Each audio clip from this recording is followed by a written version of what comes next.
감사합니다. 우리가 주님께 속하고 주님 안에 거할 수 있게 해주셔서 감사합니다.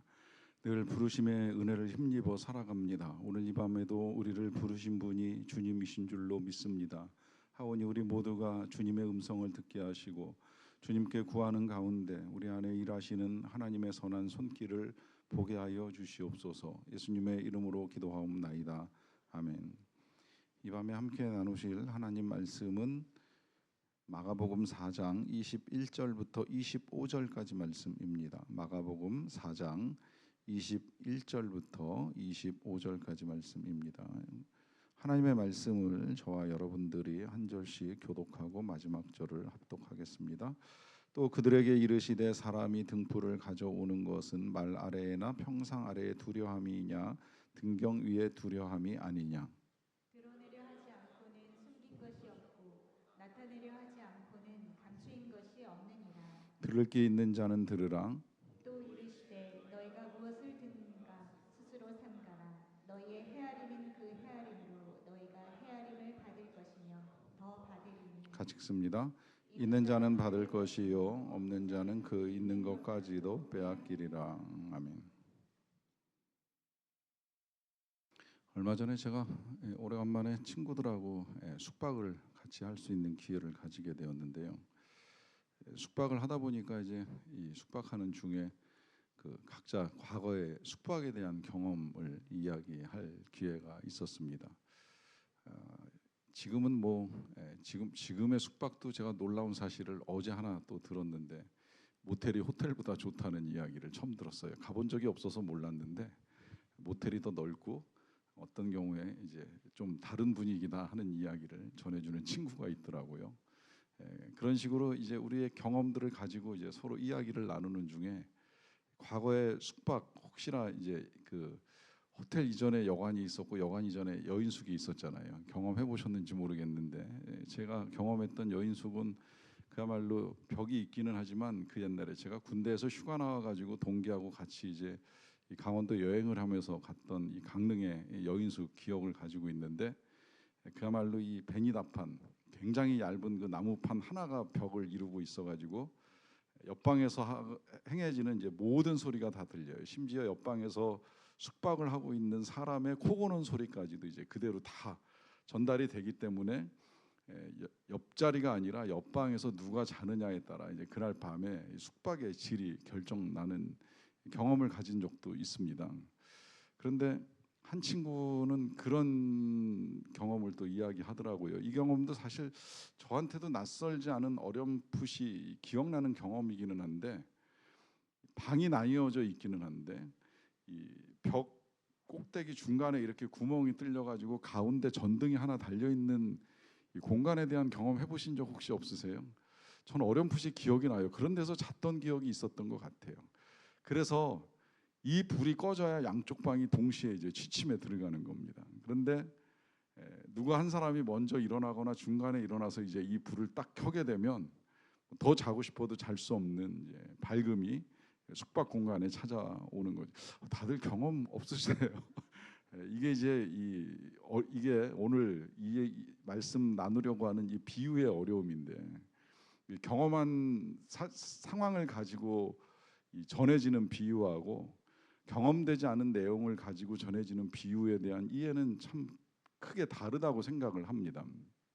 저는 이 지금 그 등 하나가 양쪽 방을 비친다라고 하는 이 상황을 여러 가지 목적을 가지고 지금 이제 첫 예화로 시작을 했는데 이 상황 자체가 가난에 대한 이제 비유가 되는 거잖아요. 전기가 없던 시절의 이야기예요. 우린 지금 전기를 그야말로 무한히 쓸 수 있는 시대에 살고 있기 때문에 전기 없는 시대의 고통을 크게 지금 잘 못 느껴요. 정말 아주 어쩌다 한번 정전이 올까 말까 할 정도지 과거에는 정말 시도 때도 없이 정전되고 정전되면 냉장고 멈추고 냉장고 멈춘 상태에서 그 안에 있는 거 다 쉬어버리고 하는 일들도 있었고 뭐 이런 일이 지금 우리나라에는 사라졌지만 가까운 뭐 미얀마 같은 데만 가더라도 하루에 갑자기 4시간씩 단전이 돼요. 요새는 그때 그 홍길주 선교사님 말씀 들어보니까 길면 8시간까지도 전기가 공급이 안 된답니다. 그러면 그냥 하루 종일 전기 없이 시간을 보내야 되는 거예요. 왜 그렇겠어요? 한마디로 말하면 가난한 거죠. 이제 가난하다 보니까 전기가 부족하고 전기가 부족하니까 그 전기를 두 개의 공간이 나눠서 이제 사용을 하는 거예요. 그러다 보니까 옆방 사람이 불을 꺼줘야 잠을 잘 수 있는 거고, 옆방 사람이 불을 켜면 나도 같이 일어나야 되는 이제 이런 불편함들이 등불 하나에 의해서 이제 가난이 설명되던 시대가 있었습니다. 문제는 이제 이거를 경험해 보지 않은 입장에서는 그냥 방에 하나씩 전기 달면 되지 왜 굳이 그렇게까지 등을 써야 되나, 이제 이런 반론이 나올 수 있는 거죠. 실제로 뭐 가난에 대한 이야기를 이 젊은 세대들한테 설명할 때 먹을 거 없어서, 전 실제로 뭐 두 끼 먹고 컸던 기간도 있었는데, 두 끼 먹을 때 없으면 라면이라도 끓여 먹지 배고파서 어떻게 두 끼 먹고 살아, 이제 이런 반문이 들려오는 상황에서는 설명이 굉장히 어려운 거잖아요. 그러니까 사실 우리나라 입장에서 제일 이해하기 힘들었던 비유 중에 하나가 우리가 지난 시간에 나누었던 씨 뿌리는 비유예요. 씨를 뿌려? 우린 심어야 된다고 생각을 하잖아요. 씨는 심는 거지 뿌린다, 이건 우리의 정서상 이해가 안 되는 거거든요. 그런데 실제로 이스라엘 팔레스타인은 씨를 뿌립니다. 심을 수가 없어요. 이걸 일일이 다 개간하고 간척하고 기경해가지고 씨를 뿌리는 시스템이 아니기 때문에 그냥 실제로 뿌려서 잘 뿌려져서 자라면 열매 맺는 거고, 뭐 길가에 버려지고 바위 틈에 버려지고 하면 어쩔 수 없는, 이제 그 비유가 그들한테는 쉬운 거였는데 우리한테는 어려운 게 될 수도 있고요. 또 거꾸로 그 정도까지는 그래도 뭐 어느 정도 이제 이해할 수 있어요. 왜냐하면 뭐 씨가 뿌려지던 심겨지던 상황을 이해하는 건 어렵지 않잖아요. 뭐 좋은 밭이 있을 수도 있고 돌짝이 있을 수도 있고 길가가 있을 수도 있고 가시 떨기가 있을 수도 있고, 이 상황을 이해하는 건 그렇게 어렵지 않기 때문에 비유가 어렵게 이해되진 않았을 거라고 생각이 들어요. 다만 하나님의 말씀은 오묘해서 똑같은 비유, 똑같은 말씀도 들여다보고 또 들여다보면 이제 거기에 오묘한 뜻이 더 깊이 나올 수 있기 때문에 같은 비유, 쉬운 비유라도 이렇게 계속 보는 작업을 하는 건 굉장히 우리에게 유익한데요. 문제는 이제 그 씨 뿌리는 비유가 딱 지나고 난 다음에 오늘 비유, 여러분 오늘 우리가 5절의 짧은 본문을 읽었지만 이 안에 적어도 3개 이상의 비유가 들어있고, 그 비유의 내용이 제가 이해할 때는 절대 쉬운 건 아니었어요. 그래서 오늘 말씀 준비하면서 이건 또 어떻게 풀고 어떻게 전해야 될까라고 하는 고민을 많이 했던 본문인데요. 그 이유가 이제 첫 번째 비유가 등불에 관한 비유로부터 시작이 됩니다. 보시면 21절에 또 그들에게 이르시되 사람이 등불을 가져오는 것은 말 아래나 평상 아래에 두려함이냐 등경 위에 두려함이 아니냐라고 하는 말씀입니다. 저는 중학교 때 교회를 다니면서 이 토요일마다 이제 주일도 교회를 가지만 토요일마다 토요 집회라는 모임이 따로 또 있어서 토요일마다 교회를 갈 기회가 있었는데, 토요일날 교회 가면 성경을 공부하기도 하지만 또 성경을 이제 암송할 때도 있었어요. 그 암송했던 말씀 중에 하나가 이제 요 말씀하고 이제 유사한 마태복음 말씀이었습니다. 등불을 켜서 말 아래나 등경 아래 두지, 등경 위에 말 아래에 두지 아니하고 등경 위에 둔다는 말인데, 암송을 하면서도 굉장히 어려웠던 말씀이에요. 등불을 켜서 말 아래에 두지 아니한다. 여러분 말 아래에 두지 아니한다 그러면 제일 먼저 무슨 생각이 나요? 우리 여러분 여기 어린이들도 몇 명 있는데 어린이들한테 말 아래에 둔다 그러면 뭐부터 생각할 것 같아요? 소위 말하는 그 홀스 히잉하는 그 말부터 아마 생각이 나지 않나?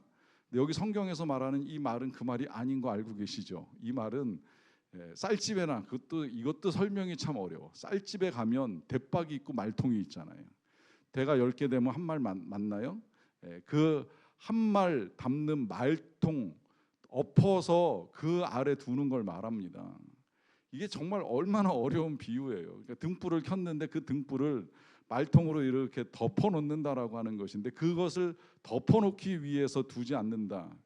이해하는 데는 굉장히 오랜 세월이 저한테 필요했습니다. 근데 왜 말 밑에다 이걸 두나, 저는 오랫동안 그렇게 알고 있었거든요. 전 교회 다니면서 처음에 그 회개라는 단어를 들을 때와 임원 중에 회개가 있다라고 하는 이야기를 했을 때도 굉장히 오랫동안 헷갈렸어요. 왜 임원 중에 회개하는 일만 전담하는 임원이 있지, 저 사람은 우리 죄를 다 회개하는 역할을 해주는 사람인가 할 정도로 용어에 헷갈림이 있었는데, 이 말도 역시 똑같이 그런 단어예요. 자, 그런데 지금 이 어려운 단어를 사용하는 이 비유가 이제 우리가 말로 덮지 않는다 혹은 등경위에 둔다라고 하더라도 아직까지 어려워요. 왜 어려운가라고 하면 도대체 이 말씀을 예수님이 왜 하셨는가 하는 것을 알아야 되는데, 그것을 아는 것이 어렵다고 말씀을 드리는 이유는 이 말씀이 마가복음에서 쓰인 용도와 그 다음에 마태복음에서 쓰인 용도가 조금 다르기 때문입니다. 지금 여기 이 마가복음에나 혹은 누가복음에서의 이 등불을 가져온다라고 하는 이 말씀 속의 등불은 예수님으로 보는 해석이 가장 많아요. 그러니까 세상이 어둡고 이 어둠 가운데 예수님이 오신 것, 이게 이제 빛이 빛이었다고 요한은 해석을 했고요. 그 다음에 이 등불을 가져오신 거는 또 예수님이 진리를 가져오셨다, 참 진리를 밝히러 오셨다, 이제 이렇게 해석을 해도 틀리진 않거든요. 실제로 세상은 어두웠고 참 빛이신 예수님이 비춰주셨다는 게 요한의 해석이고요. 그래서 이제 등불을 통해서 밝히는 것이 맞다라고 하는데, 그런데 또 마태복음에 가면 너희는 세상의 빛이라 그러잖아요. 너희는 세상의 빛이라. 그러니까 산 위에 있는 동네가 숨기지 못할 것이다 라고 하는 이 말씀을 통해서 우리가 빛이라고까지 말씀해 주시니까 도대체 이 등불은 예수님을 의미하는지 우리를 의미하는지 이제 여기서부터 혼란이 생기면서 이 비유의 목적과 의미가 뭐냐라고 하는 질문을 다시 할 수밖에 없습니다. 한 가지 분명한 건 빛은 비친다는 거고 덮어놓을 수 없다는 거예요. 그리고 등경 위에 둔다는 건 등잔 받침대 위에다가 올려놓음으로 말미암아 넓게 비춰지게 된다는 이야기죠. 제가 처음에 숙박 장소에서 소개했던 등불이 뭐 한 방에 하나가 달려 있건 아니면 두 방에 한 개가 중간에 걸려 있던, 한 가지 분명한 사실은 그 등불 하나가 반드시 그 공간을 비춘다는 거예요. 한 군데를 비추던 두 군데를 비추던 등불은 반드시 빛이 나게 되어 있고 그 빛이 비춰짐으로 말미암아 어둠 속에 있는 자들은 깨어나게 된다는 이야기입니다. 그러니까 지금 여기서 이제 예수님이 이 비유의 목적이 나오는 거예요. 그것은 예수님은 이 땅에 빛을 비춰주기 위해서 오신 거예요.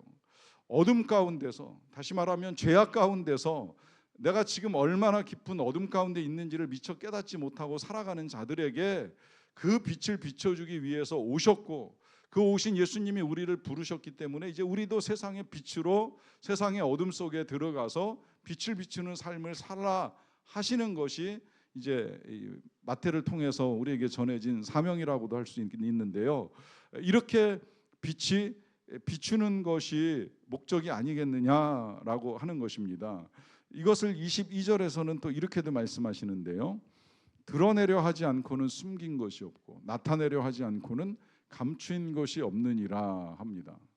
저는 읽으면서도 여러 번 읽었지만 이것도 좀 혼란스럽긴 하더라고요. 드러내려 하지 않고 숨긴 것이 없다, 나타내려 하지 않고 감추인 것이 없다. 알듯 말듯 어려운데 그냥 제가 쉽게 이해하고 해석한 대로 여러분들에게 그냥 간단하게 말씀을 드리자면 모든 건 다 드러난다는 거예요. 결국은 숨길 것도 없고 감출 것도 없다라고 하는 거죠. 왜 그럴까요? 빛이 비치면 숨길 수 없다는 거예요. 이게 이제 어둠 속에 있으면 얘기가 달라집니다. 어둠 속에서는 누구나 다 숨길 수가 있습니다. 그런데 빛이 비치면 어둠 속에 숨어 있었던 모든 것들이 다 드러나잖아요. 제가 얼마 전에 이제 새벽에 교회 와서, 전 새벽에 교회 와서 제일 먼저 불을 켜는 날이 일주일에 한 서너 번 이상은 되는데, 불을 켜면 가끔은 이제 어둠 속에 숨어 있던 벌레들이 기겁을 하고 막 이렇게 숨는 상황을 볼 때가 여러 차례 있어요. 그러면 일단 빨리 처리를 해야 돼요. 이게 처리가 안 되면 예배 시간에 또 이 예배당에 침입하면 예배 시간에 기겁하고 이제 경악하시는 분들이 계실 수 있다는 걸 알고 있기 때문에 어쨌든 이제 빨리 처리를 합니다. 근데 문제는 뭐냐면 이제 이 벌레들의 이 대피 속도가 엄청 빠르죠. 그러니까 저도 신속하게 대응하지 않으면 이들을 처리하는데 굉장한 어려움을 겪어요. 자, 그들이 왜 그렇게 빨리 대피를 하겠어요? 갑자기 빛이 비치니까 벌어지는 현상입니다. 깜깜할 때는 뭐 자기들 나름대로 어떤 짓을 했는지는 알지 못하겠지만 얼마나 자유롭게 활보하고 돌아다녔겠습니까? 그런데 어느 순간 딱 불이 켜지고 빛이 비춰지면 당황스러운 거예요. 결국은 다 드러나는 때가 온다는 거죠. 근데 이런 일들이 그런 버러지한테서만 벌어지는 일이 아니라 우리에게 있어서도 우리가 하나님 앞에서 아니 사실은 하나님 앞에서 아니죠. 정확하게는 사람 앞에서 숨기며 살아왔던 그 모든 일들이 반드시 다 드러나게 될 때가 도래하게 된다는 거예요. 이것이 예수님 앞에서 이제 이런 일들이 벌어지게 된다는 겁니다. 그래서 사실은 우리가 우리의 실체, 내가 누구인가, 그리고 내가 어떻게 살아왔는가 하는 이 모든 것들을 가장 정확하게 아는 길은 주님을 알면 답이 나오기 시작을 하는 거예요. 거꾸로 이 말씀을 드리면 우리가 우리 스스로를 파악하지 못하고 살아가는 가장 큰 이유는 주님을 모르기 때문입니다. 아니면 주님을 못 만났기 때문입니다. 저는 때때로 그런 표현도 들어봤고 저도 그런 표현 쓰고 싶어 했어요. 자기 객관화라고 하는 표현이죠. 나를 객관적으로 들여다본다. 그걸 위해서 저도 애를 썼고 자기 성찰이 저는 굉장히 중요하다고 늘 생각을 합니다. 그런데 스스로 자기 객관화를 할 줄 안다, 내가 나를 성찰한다라고 말하는 것도 위험스러운 건 자칫 잘못하면 나를 들여다보는 나의 객관화나 성찰도 내 기준으로 보는 거거든요. 근데 그걸 내 기준으로 보는 것과 주님의 관점에서 보는 거의 차이는 엄청나게 다를 수 있다라고 하는 거죠. 지금 이 문제에 가장 큰 충돌을 일으키는 사람들이 누구예요? 바리새인들인 거예요. 바리새인들. 지금 우리 예수님이 이 씨 뿌리는 비유로부터 시작을 해가지고 이후에 여러 비유들을 말씀하시는 이유는 많은 경우에, 물론 우리를 향한 말씀이시기도 하지만 많은 경우에 바리새인들과 함께 나누고 싶으셨던 말씀이에요. 왜냐하면 아무리 말씀의 씨앗을 뿌려도 그 말씀을 받아들이는 자가 있고 못 받아들이는 자가 있거든요. 하나님의 말씀을 주시기 위하여 진리의 등불을 밝히기 위하여 오셨는데 그 빛 앞에 자신을 노출하고 들여다보고 주님께 나아오는 자들이 있는가 하면 그 주님과 맞서고 싸우고 대적하고 심지어 죽이려고 하는 사람까지 있으니 엄청난 차이를 가지고 오는 거죠. 왜 그렇겠습니까? 그 이유가 어디에 있는 거예요? 주님의 눈으로 자신을 보고 있지 못하는 거예요. 여전히 자신의 눈으로 자기를 보고 있는 겁니다. 그러니까 나는 바리새인으로 율법을 열심히 공부하고 외우고 지키기 위해서 길을 써왔다라고 하면서 나름의 자부심과 프라이드를 갖고 있다 보니까 자기가 하나님 앞에서 얼마나 처절하게 비참한 죄인인가라고 하는 사실을 미처 깨닫지 못하고 살아가는 거죠. 그런 모든 것들이 반드시 드러나게 된다는 거예요. 다만 예수 그리스도 앞에서. 그러다 보니까 23절에서 또 이런 당부하시는 거예요. 들을 게 있는 자는 들으라. 너무 많이 우리 들어왔기 때문에 뭐 이거 제가 여러분들한테 다시 해석을 하고 싶은 생각은 없는데요.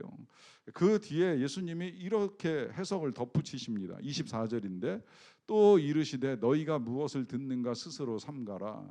너희의 헤아리는 그 헤아림으로 너희가 헤아림을 받을 것이며 더 받을 것이다 라고 하는 말씀을 하세요.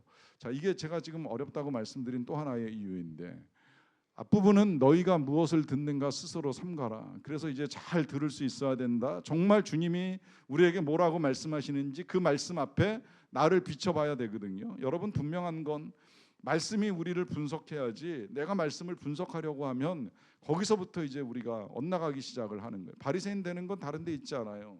말씀으로 나를 분석할 생각을 하지 못하고 내가 말씀을 분석하면서 이건 맞아, 이건 틀려, 이건 내가 할 수 있어, 이건 내가 할 수 없어 이러면서 말씀을 분류하기 시작하면서 바리새인의 길을 걸어가는 거예요. 그런데 거꾸로 말씀이 나를 분석하기 시작하면 나 자신이 누구인지 분명하게 이제 드러나면서 그 앞에 내가 정말 몽둥이 같은 말씀 앞에 깨지기도 하고 불같은 말씀 앞에 타고오르기도 하고 하면서 내 자신의 변화가 일어나기 시작을 하는 거거든요. 그런데 그러하기 때문에 이제 무엇을 듣는가 삼가해야 된다라고 하는 당부를 하시는데 그 뒤에 바로 붙은 이 너희의 헤아리는 그 헤아림으로 너희가 헤아림을 받는다라고 하는 이 말씀이 도대체 이 앞의 내용하고 어떻게 연결되는가 이게 참 되게 어렵습니다. 저는 그래서 지금 이 부분을 해석하는 데 있어서는 계속해서 이제 이 마태복음의 본문을 가져올 수밖에 없는데요. 왜냐하면 제가 보니까 마가복음은 지금 적어도 4개의 복음서 중에는 제일 먼저 복음서가 쓰여지면서 이 복음서가 완벽하게 체계를 갖추고 쓰지를 못한 것 같다는 생각이 들긴 해요. 그렇다고 불완전하다는 이야기는 아닙니다. 다만 체계가 완전히 구성되지 않았다고 말씀을 드리는 거죠. 마가복음 하나만으로도 사실 복음이 충분하기 때문에 어느새 저희가 벌써 1년 동안 여기까지 읽어왔고요. 앞으로도 한 3년은 더 읽어야 되지 않을까 이제 이런 생각이 드는데 책 자체는 문제가 없어요. 그런데 이 마가가 직접 예수님을 경험하면서 적은 것이 아니었기 때문에 이제 본인이 직접 들은 거 또 간접으로 들은 거를 정리해 나가면서 생각나는 대로 써내려간 것 같아요. 그러다 보니까 이제 이 내용 저 내용이 좀 합쳐지지 않았나 이제 이런 생각이 드는데 이 마가복음을 기초로 해서 마태, 예수님의 직제자였던 마태가 복음서를 쓰는 동안에는 그 헷갈렸던 부분에 자신이 명확하게 듣고 이해한 부분에 살을 붙인 거예요. 그래서 이 아까 말씀드린 이 등불 비유 말씀하실 때에도 그냥 등불로 지나가는 것이 아니라 너희가 빛이다. 너희가 세상의 빛이다. 산 위에 있는 동네가 숨기지 못할 것이다. 등불이 등경 위에 있어서 온 집안을 비추는 것처럼 우리가 빛을 온 세상에 비춰야 된다라고 예수님이 말씀하신 걸 명확하게 전해주잖아요.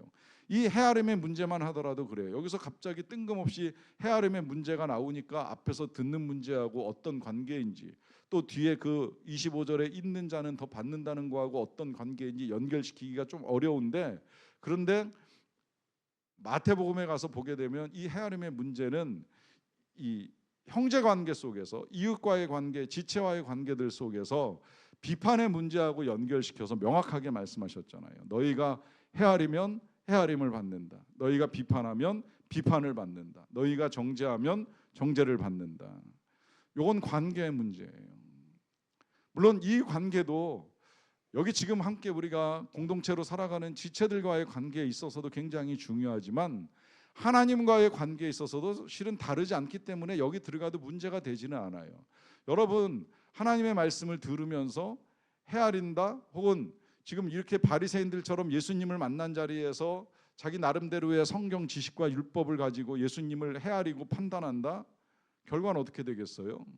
그 판단은 결국 다 자신들에게로 돌아오는 거예요. 그들의 헤아림으로 그들은 헤아림을 받을 수밖에 없는 거죠.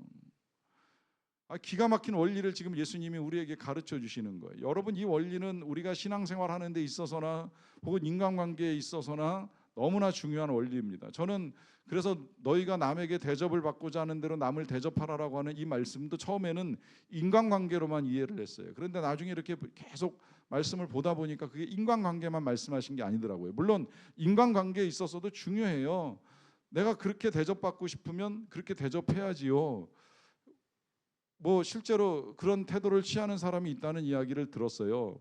만나는 사람마다 예쁘다, 잘생겼다 이런 말씀 많이 하시는 분이 계시다고 하는데, 그런 말을 자주 하는 이유가 있다면서요. 본인이 듣고 싶은 거예요. 누군가도 나에게 좀 예쁘네, 뭐 이런 이야기를 해주기를 이제 바라는 마음이 있다고 하는 거죠. 그거 어떻게 보면 굉장히 성경적인 거예요. 내가 그렇게 듣고 싶으니까 말해주는 거죠. 나는 말하지 않으면서 누군 나한테 칭찬 안 하나, 누군 나 인정 안 하나, 그러면 어렵다는 이야기가 되는 겁니다. 받기 원하면 해야 된다는 거예요. 근데 이제 이걸 하나님과의 관계에 있어서도 역시 마찬가지예요. 하나님과의 관계에 있어서도 하나님을 하나님으로 대접할 때 우리가 그분의 자녀가 되고 그분이 우리에게 베풀어 주신 은혜를 누리는 거죠. 하나님을 믿지도 않고 섬기지도 않으면서 내가 편할 때, 내가 필요할 때만 찾아가지고 그거 해주시네 안 해주시네 이 문제로 하나님을 판단하고 평가한다면 우리가 똑같은 대접을 받을 수밖에 없다는 겁니다. 제가 안타깝게 여기는 친구 중에 한 명이 입시를 앞두고 저를 찾아왔어요. 기독교 계통의 대학을 가겠다고 이제 뭐 세례도 받고 싶다고 이야기하고 추천서도 필요하다고 이야기를 합니다. 뭐 교회를 다녔던 적이 있고 또 지금도 다니고 계신 부모님의 자녀이기 때문에 제가 반대할 이유는 없어요. 그래서 원하는 세례도 주고 뭐 필요로 하는 추천서도 써줬어요. 그러고 원서를 썼지요. 그러고 대학을 갔으면 참 좋았을 텐데 안타깝게도 대학을 가지 못했습니다. 그리고 다른 길을 열었어요. 나중에 소식이 들려왔습니다. 어떻게 됐느냐 이제 저도 궁금하기도 하고 해서 소식을 듣게 되었는데 이렇게 제가 소식을 전해 들었어요. 하나님이 자기를 버리셨다고 생각을 해요라고 하는 이제 답입니다. 여러분 어떻게 생각하세요? 하나님이 버리신 걸까요? 그동안에 본인은 아무 준비도 한 게 없어요. 영적으로든 지적으로든 능력이든 실력이든 어떤 것도 준비를 안 하다가 이렇게 갈 수 있는 대학이 있다더라 하는 정보를 듣고 그 길을 향해서 필요한 모든 것들을 다 만들어 가지고 어떤 면에서는 버린 게 아니죠. 하나님이 오히려 도와주신 거죠. 만들 수 없는 세례증서, 추천서 다 도와주셔 가지고 이루어간 거 아닙니까? 그래서 길을 열어가서 만약에 입학이 안 됐다라고 하면 그건 그 다음에 이제 본인의 실력과 능력의 문제로 고민을 해야 될 문제인데 어떻게 보면 핑계거리 아닌가 생각이 드는 거예요. 하나님이 날 버리셨다. 제가 이렇게 생각을 합니다. 하나님을 버리고 싶으니까 별 핑계를 다 대는구나. 여러분, 실은 하나님이 버리시는 일은 일어나지 않습니다. 우리가 버리는 일은 일어날지언정 우리가 하나님을 버리고 하나님을 등지고 외면하는 일은 수없이 저지르고 있잖아요. 그런데 하나님이 우리를 버리실까요? 탕자가 집을 떠났다고 해서 아버지가 탕자를 버립니까? 절대 그런 일은 안 일어나죠. 매일 기다리시는 아버지예요. 하루도 안 빼놓고 기다리는 아버지세요. 그러니까 먼 발치에서 그 모습만 보여도 달려나가 끌어안고 입 맞추시는 아버지 아닙니까? 그런 아버지를 내 맘대로 헤아리는 거예요. 내 맘대로 대접하는 거예요. 아, 그분이 날 버리셨어. 그러니까 나도 버릴 거야. 버릴 핑계를 찾는 거죠. 하나님은 버리시는 법이 없습니다. 그러니 우리가 하나님을 어떻게 대접하고 있는가, 어떻게 헤아리고 있는가, 이게 그 헤아림이 우리에게 그대로 되돌아온다는 이야기예요. 여러분, 우리는 헤아릴 자격이 있는 사람들이 실은 아닙니다. 판단할 자격은 더더욱 없는 사람들입니다. 실은 이 모든 것들을 정확하게 헤아리고 정확하게 판단하실 분은 한 분, 주님뿐이신 거예요. 감히 우리가 무슨 자격으로, 무슨 자격을 가지고 뭘 판단하고 뭘 헤아리겠습니까? 그 기준을 실상 우리에게 들이대면 우리도 똑같은 판단과 정죄를 받을 수밖에 없는 죄인들 아닙니까? 그런 우리가 뭘 헤아린다? 아무것도 할 수 없는 인생들이라고 하는 거예요. 그래서 너희의 헤아리는 그 헤아림으로 너희가 헤아림을 받을 것이라 하시면서 마지막 25절입니다. 있는 자는 받을 것이요 없는 자는 그 있는 것까지도 빼앗기리라 하십니다. 자, 이것 또한 참 어렵습니다. 왜 어렵다고 말씀을 드리냐면, 여러분, 있는 자가 더 받고 없는 자가 빼앗긴다. 이게 지금 심각한 사회 문제 아닙니까? 이미 오래전부터 자본주의의 병폐 그러면 제일 먼저 얘기됐던 게 뭐예요? 부익부, 빈익빈. 부자는 점점 부해지고 가난한 자는 점점 가난해진다. 그러다 보니까 이제 뭐 자본주의 4.0 그래가지고 이 분배의 문제가 대두되기 시작을 했잖아요. 그래서 어떻게 하면 이 격차를 좀 해소할 것인가라고 하는 것이 뭐 국민적 또 정치적 관심사 중에 하나가 되었어요.